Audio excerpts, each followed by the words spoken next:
Morning. என் பேர் சாருமதி. நான் 10th standard B செக்ஷனில் படிக்கிறேன். இன்னைக்கு எனக்கு பிடிச்ச புக்கை பற்றி நான் உங்ககிட்ட சொல்கிறதுக்கு வந்திருக்கேன். இந்த புக்கு பேர் வந்து குப்பை உண்ணும் திமிங்கலம். இந்த கதையை எழுதினவர் வந்து பா செந்தில்குமார். இந்த கதையில் வந்து 2 அண்ணன் தம்பி ஒரு அப்பா. அண்ணன் பேர் ஆதிரன், தம்பி பேர் அமுதன். இவங்க 2 பேரும் அவங்க அப்பா கூட மீன் பிடிக்கிற தொழில் அவங்க அப்பாவுக்கு. 2 பேரும் கடலுக்கு போகிறாங்க மீன் பிடிக்கிறதுக்கு.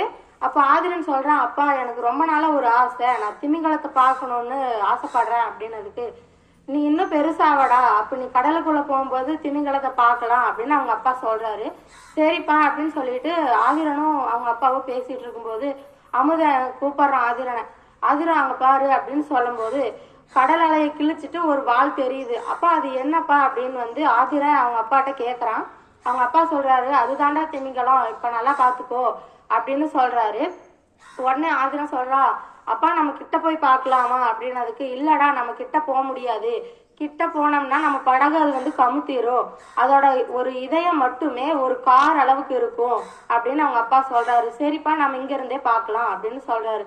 அடுத்த நாள் அடுத்த ஊர் கரையில் போய் பார்க்கும்போது அவங்களோட மாமா வந்து திமிங்கலம் வந்து கரை ஒதுங்குது. அவங்க மாமா வந்து ஒரு ரப்பர் குழாய் எடுத்து அந்த திமிங்கலத்தோட வாயில விட்டு குப்பை கழிவுகளெல்லாம் வெளியே எடுத்துட்டு இருக்காரு.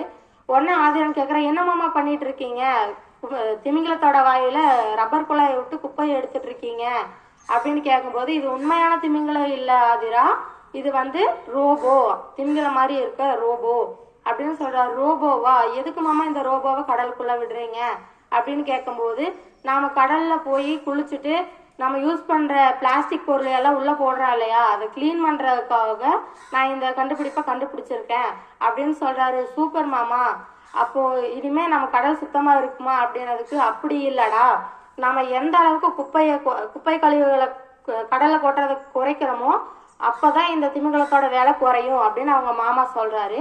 சரி மாமா, நாங்க 2 பேரும் இதே மாதிரி படிச்சு நம்ம நாட்டுக்காக நல்ல ஒரு கண்டுபிடிப்புகளை கண்டுபிடிப்போம்னு சொல்றாங்க.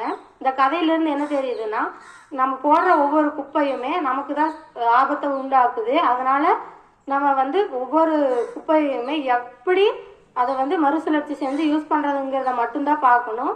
இன்னைக்கு ஒரு முக்கியமான நாள். இன்னைக்கு வந்து உலக அறிவியல் தினம். 2001 ஐநா சபையில வந்து கல்வி, அறிவியல் மற்றும் கலாச்சார அமைப்பு வந்து இன்னைக்கு வந்து உலக அறிவியல் தினமா அனுசரிக்கப்பட்டது. நன்றி.